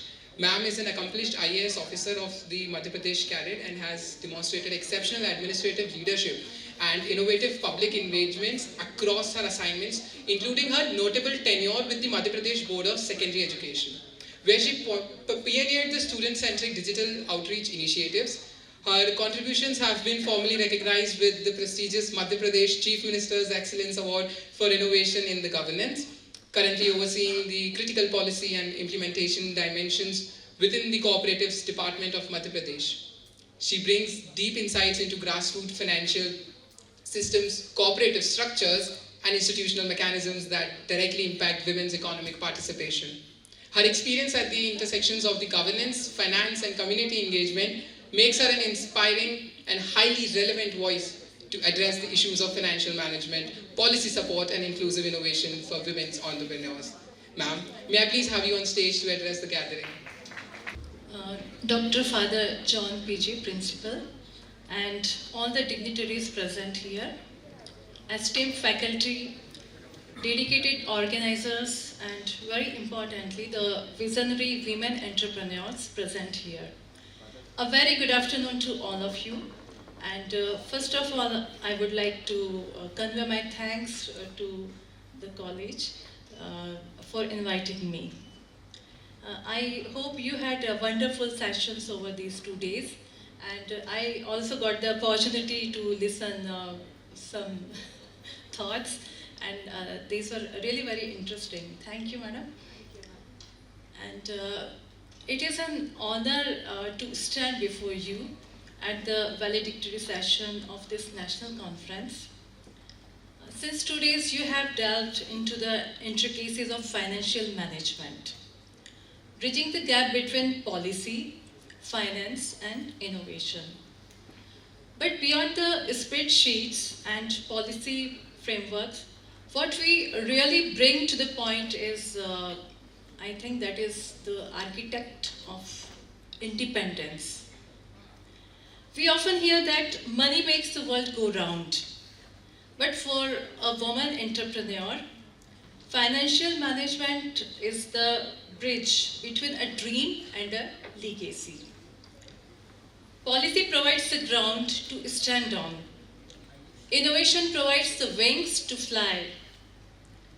Financial management is the navigation that ensures she reaches her destination. True inclusive growth isn't just a statistical increase in GDP. It happens when a woman in a small town, she can navigate a digital landing platform as easily as a CEO in a metropolitan city.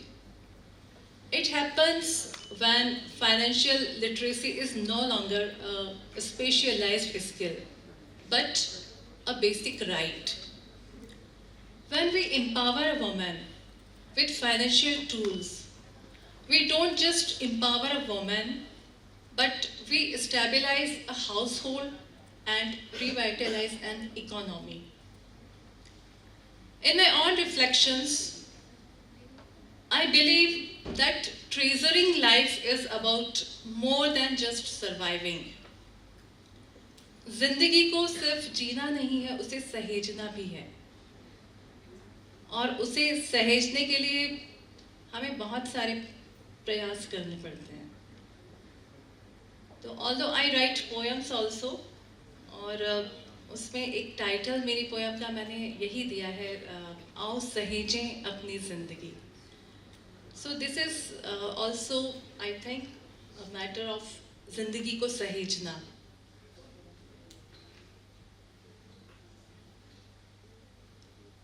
So I believe that treasuring life is about more than just surviving.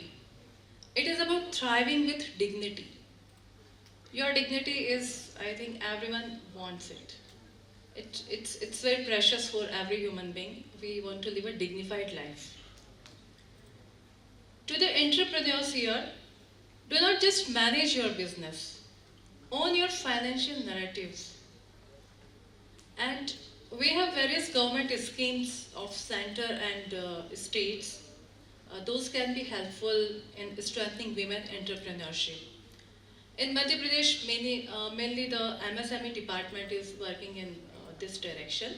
So I hope you can go to the websites and you can get benefited with all these government schemes as well. And today is the concluding session. As the conference concludes, let the dialogues not end here. This is just a beginning. Let the innovations discussed become action. क्योंकि जब तक हम कुछ करेंगे नहीं, तब तक हम कुछ पाएंगे नहीं. So action is extremely important. I would like to share with you all a few things that I read and liked about financial management. Firstly, every financial decision should be driven by your what you value. So values are very important. And in the times of today, perhaps we are forgetting the values. But through my experiences, I can say कि values कभी खत्म नहीं हो सकती हैं. तो उन्हें भी आप हमेशा जिंदा रखिए. जो भी काम करते हैं उसमें values या हमारी जो नैतिकता है उन्हें अवश्य ही महत्व आप दीजिए. Secondly, the more you learn, the more you earn. And it is a saying by Warren Buffett. And even being an IAS officer also, I think that this is not the end thing. I really like to learn things. और अभी भी मैं बहुत कुछ सीख रही हूँ. Matlab, even after my office hours, when I come to home, so in the night at 8 o'clock or in the 9 o'clock, I attend the online sessions. मैं कुछ सीख रही हूँ. So I can say that yes, you must never stop learning. आप जिंदगी में भले ही किसी भी स्टेज पे हों, learning is important and it gives you immense satisfaction. So we can say, in the words of Warren Buffett, the more you learn, the more you earn. Third thing that I like is, money is a terrible master, but an excellent servant. So what I'm feeling in today's world is that people, they are giving too much of importance to money, and it is really important. Money is extremely important, but it is like a fire also. It is good when it is a servant. तो उस पैसे को कभी भी दिमाग पे एकदम चढ़ने मत दीजिएगा. And utilize your money for the benefits of society also. Money should not be only self-centric purposes. उसे हम दूसरों के लिए भी खर्च करें, परोपकार के लिए भी खर्च करें. And at the end, I would complete with these lines. She does not just count the coins she earns, but builds the bridge for which the world yearns. Through policy, finance, and a vision so bright, she turns her struggles into a beacon of light. To every woman entrepreneur here, and also obviously for the gentlemen also here, be the creator of your own future. May your balance sheets always reflect your bravery, and may your innovations always lead to inclusive growth. Thank you so much, and my best wishes to you. Thank you so much. Then we have Mohammad Amanullah Khan. Then we have Shivesh Baraskar.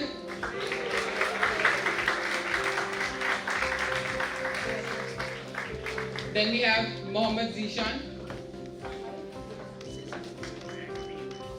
Mohammad Zishan with his team. Then Mansi Tripathi.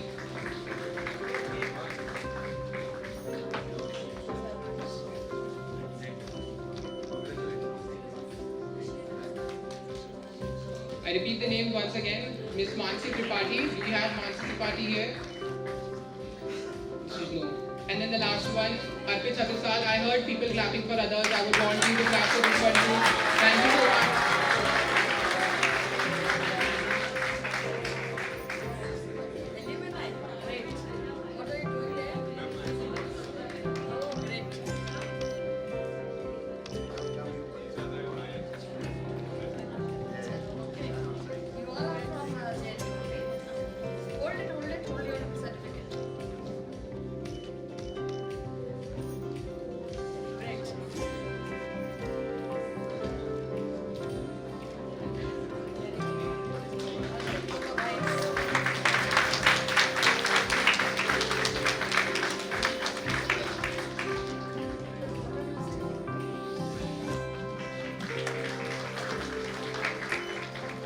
Dr. Sumit Roy.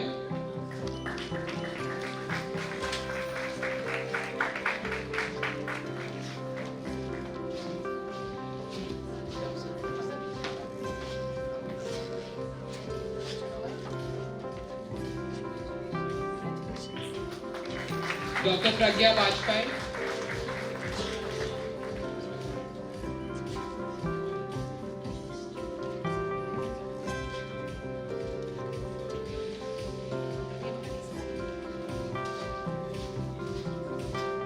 We have Dr. Pragya Vajpayee on stage.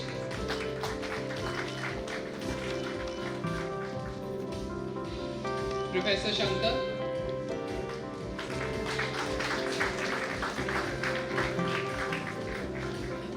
We have Professor Shankar on stage.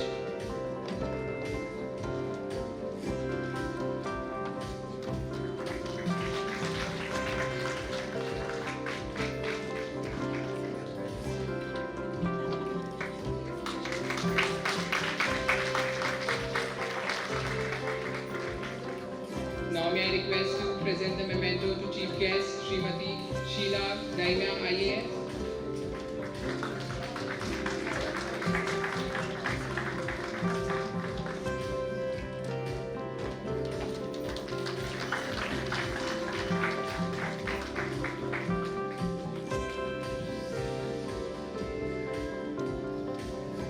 May I please request the dignitaries to stay back on stage for another one section. Knowledge production is a powerful form of empowerment is what they say. And when it documents women enterprise, it becomes a catalyst for inclusive development. It is now my proud privilege to announce the release of a book authored by our esteemed faculty member, Professor Laila Simon, titled Inclusive Growth Through Women Entrepreneurship. This work is a significant academic contribution for foreground women who merely participate in the economy but as architects of equitable growth.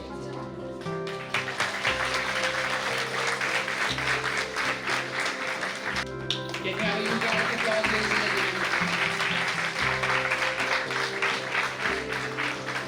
To announce the release of annual departmental magazine of the Department of Management, Magna.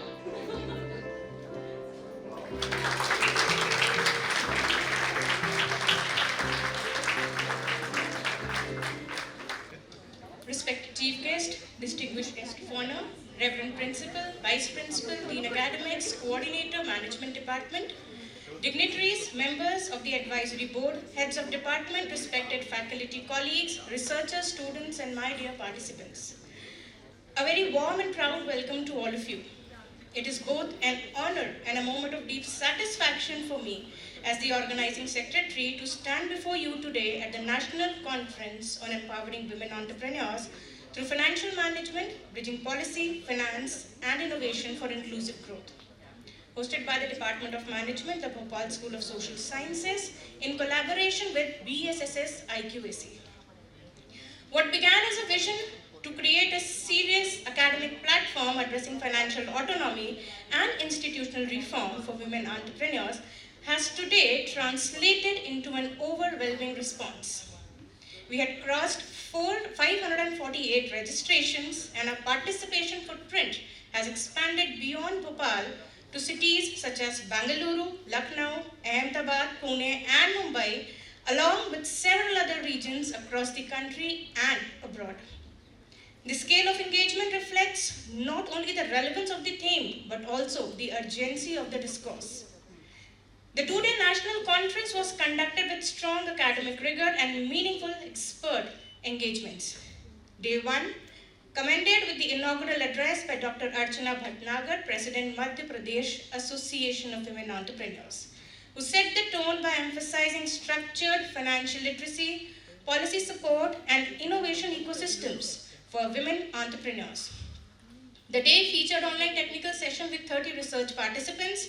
Expert evaluation and insights were provided by Dr. Shweta Singh, who is founder of Ennoble IP, Dr. A.P. Singh Sir, Principal Saifia College, Dr. Meghna Verma, Associate Professor, Ramaiah Institute of Management, Bangalore, Dr. Chanchal Kumar Butran, Retired Professor, Saifia Arts College. The sessions were chaired effectively by Dr. Ashish Dilraj and Dr. Shiva Joseph from BSSS, ensuring scholarly depth and constructive deliberations. Day 2 began with offline technical sessions comprising 30 research presentations. The expert panel included Dr. Sumit Roy, Associate Professor, Sri Balaji University, Pune, and Dr. Pragya Bajpai, Associate Professor, National Defence Academy, Khadakwasla, Pune. Sessions were chaired by Professor Sheena Thomas and Dr. Jyoti Mathur of BSSS, facilitating focused academic engagement.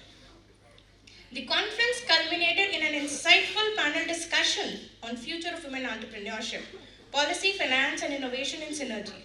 The esteemed panelists included Dr. Sheetal Sharma, Dean and Professor VIT Bhopal, Professor Shankar M, Professor of Practice ISB and Bangalore, Dr. Sumit Roy, Dr. Pragya Bajpai, and Mr. Abhishek Ranjan, Innovation Officer, Ministry of Education's Innovation Cell, who joined us online.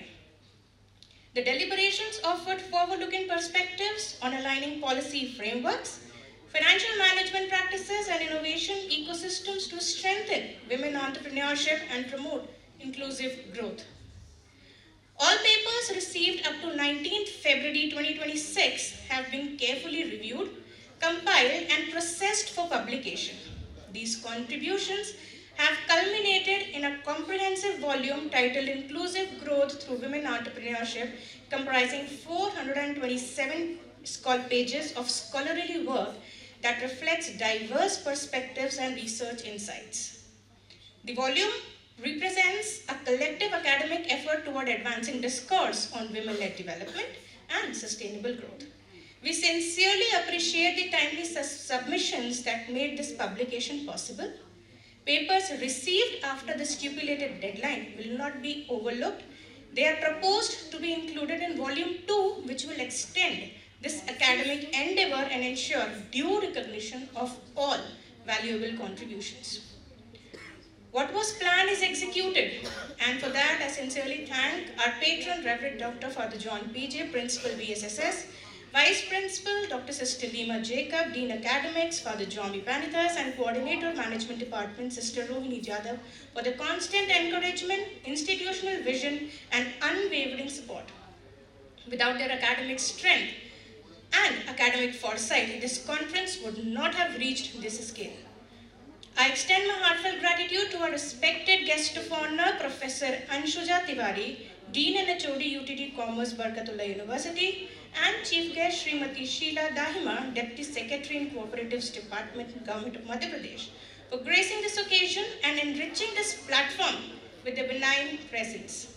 Your leadership and commitment to inclusive growth inspire academic institutions like ours to move beyond discussion towards actionable impact.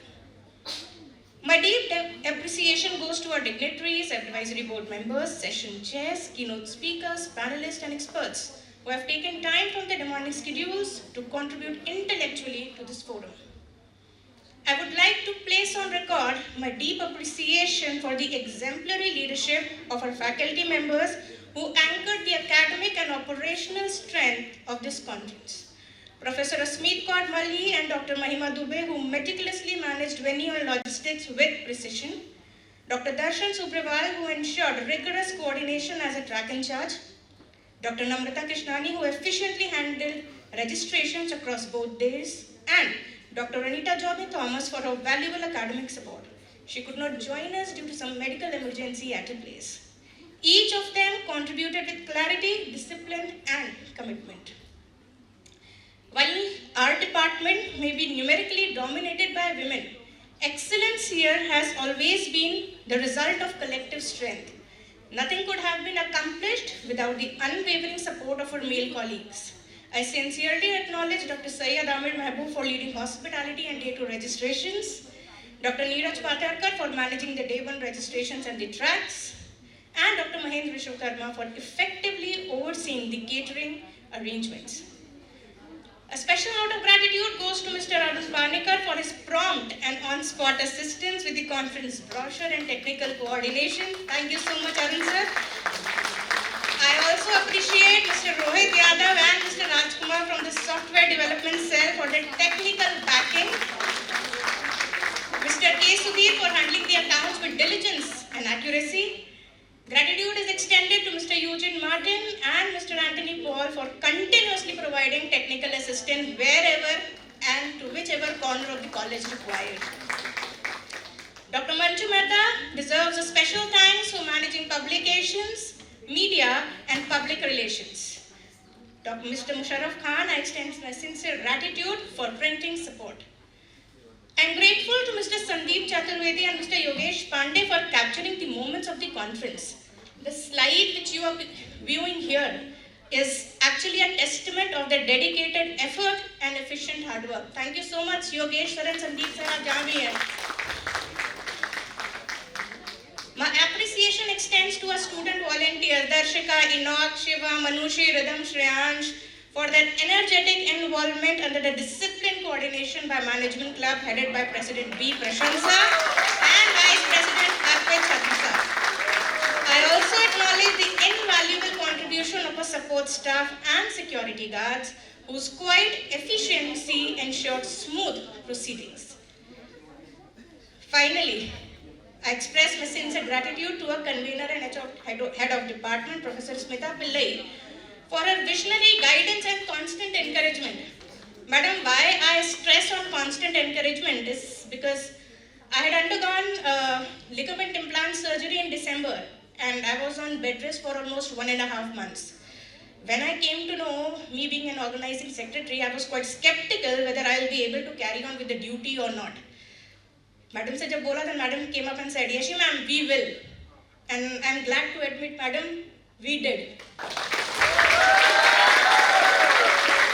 I also thank our co-conveners, Dr. Alpha Ghosh and Professor Laila Simon, who in addition to the planning roles, led the valedictory session and panel discussions respectively, ensuring thoughtful deliberations and a structured conclusion to the conference. Madam, from late night messages to early morning calls and also to sharing painkillers of Dolo and Brufens, I thank both of you for extending a strong support. I also extend my gratitude to entire organizing committee and IQAC management team. This conference is not merely an academic gathering, it is a statement that financial management is not just about numbers, it is about agency. That policy is not just about framework, it's about access. That innovation is not just technological, it is transformation. If we truly intend to empower women entrepreneurs, we must move from isolated schemes to integrated ecosystems, from financial literacy to financial leadership, from participation to ownership. I thank every researcher who submitted papers, every scholar who questioned assumptions, and every participant who chose to be a part of this dialogue. The intellectual energy in this hall reflects the future of inclusive growth in India. Let us ensure that the conversations initiated here translate into research collaborations, policy recommendation, and sustainable institutional models. Thank you all for your trust, your participation, and your commitment. Together, we are not just hosting a conference, we are shaping a direction. Thank you.